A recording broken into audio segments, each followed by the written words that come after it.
Hi, I'm State Representative David Maloney from Berks County, and I'm here at the Great American Outdoor Show.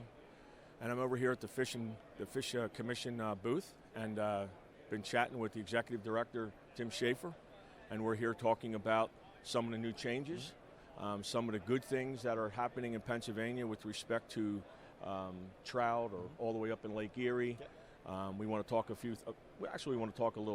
couple things about boat safety. So let me ask you this. So knowing that many times fishermen, in their excitement, get caught, what can you tell us that we suggest to all of our fishermen and those that go into our waterways? Yeah, I mean, it's no accident we're sitting here in front of a picture of people in kayaks. The number one thing, wear your life jacket. 80% of the fatalities every year are for people not wearing their life jacket. They're easier to wear than ever. They're less expensive, comfortable. Wear your life jacket. That's correct. And so let me just talk about that a little bit, because we have this idea too that, a tire around your neck or something is what's safety. But let's talk about some of the technology changes with that, with the inflatables and some of the things with respect to weight. So I like to think a lot about the children with respect to mine and my grandchildren. So let's just chat a little bit about that. Yeah, a couple of things with the kids. It's important to make sure that the life jacket fits. I think we can all remember those big orange bulky things. Your viewers don't probably know what Gilligan's Island is, but those old big orange things. If a life jacket comes up over a kid's head, it's actually going to suffocate them in the water if it's up over their heads. We call it the touchdown test. So imagine a kid putting their arms like they're calling for a touchdown. If you can pull them up by the top of their life jacket, it doesn't come over their head, it fits well. So the biggest thing, make sure it fits well. And that's important for all boaters. So if you get checked by a waterways conservation officer for safety, they not only want to make sure you have an adequate number of life jackets on the boat, but that they fit everybody. If you got 4 kids and 5 adult life jackets, that's not going to work. So make sure they fit. Yeah, real important. And how about inflatables? There's a lot of kinds of different technology. Talk a little bit about that. Absolutely. So they're becoming increasingly popular. I have one of those. They're really popular among fishermen if you're out, bass fishing. Some will automatically inflate when you go in the water. Some you pull a cord. Super safe to use. Super comfortable. One thing we do point out is we don't recommend them in cold water. We do have a cold water life jacket requirement on all canoes and kayaks and boats under 16 feet from November 1st through April 30th. If you go in the water on the first day of trout season, April 2nd, it may be a nice warm sunny day, but that water's still bone-chillingly cold. So those cold weather months, we do recommend a traditional life jacket, but the inflatable ones are great in the summertime.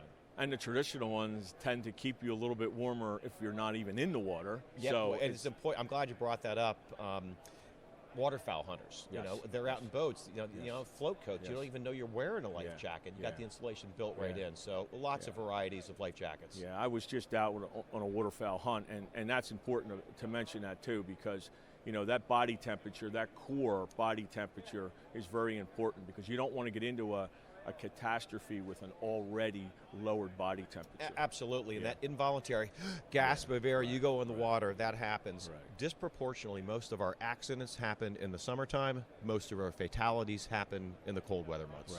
So speaking of fishing, let's just talk a little bit about the season. So we made some changes in Pennsylvania with respect to opening of trout and some of the region changes, and I happen to be one who was very involved with that for many years, living in the southeast, going to the north, and let's just talk a little bit about that, because some people wondered what that change meant, how it was going to be received.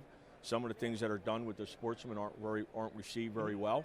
I believe this was received very well, so let's just chat a little bit about that. Happy to. So yeah, two years ago when COVID hit, we were out stocking trout, the world's falling apart, all sorts of regulations about gathering crowds, and we thought, oh my gosh, opening day is going to hit and people will be shoulder to shoulder. So we had a single opening day 2 years ago.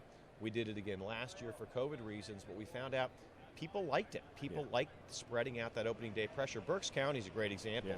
You had people that would come to Berks County for the early opener, flock down from Carbon County, wherever else in the north, and then 2 weeks later go up to the northern opener. So spread out that opening day pressure. That was great.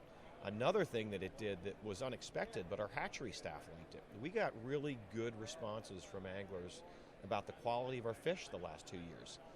By starting the season a couple weeks earlier, getting the fish in a couple weeks earlier, our hatchery staff can get back to the hatcheries and start on the next generation of stock trout. Huh.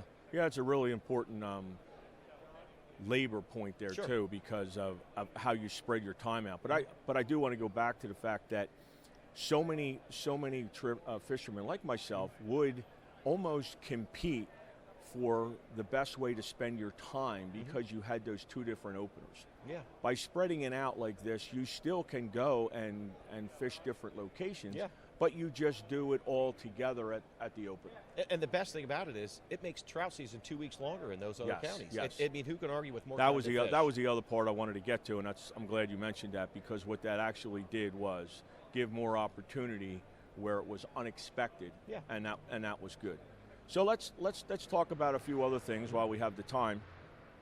Let's talk about some possible changes or some improvements, things that are happening, maybe some different stockings. I know we did some stockings together, muskies or whatever species you might want to just utilize this time for. Happy to. So we released our stocking schedules last week for trout.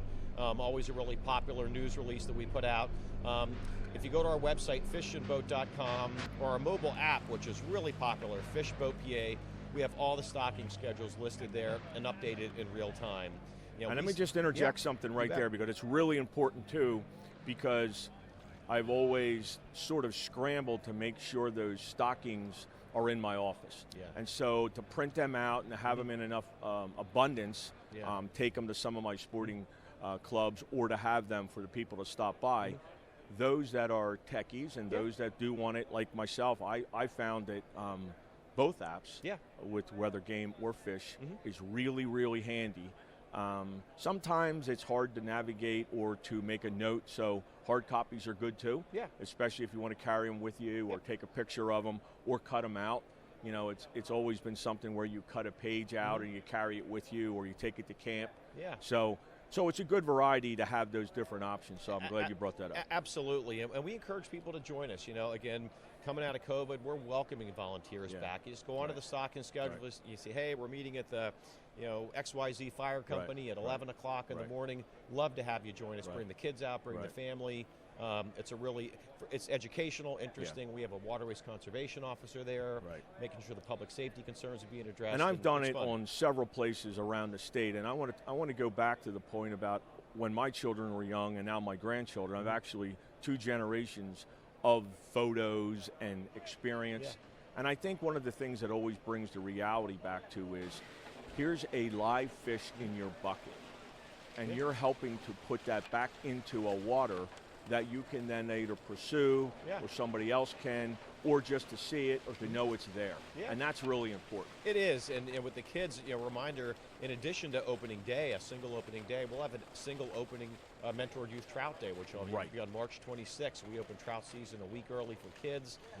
Really, really popular. So nothing better than taking them out to stock and then having them come out and fish on that Mentored Youth Day. The kids can keep 2 fish that day, take it home and have dinner, and you can't beat it. Did it just this past year with my grandsons, and I thought it was an excellent point that you just made.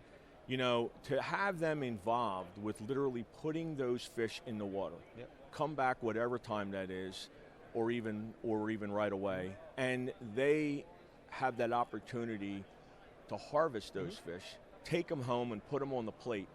I mean, there's no better story than that in with respect to being involved. There isn't, and to me, and that teaches a kid about water quality, teaches them for the need of conservation. It's cool, the fact that the water's clean enough that you can take that fish home and eat it. That's something pretty special.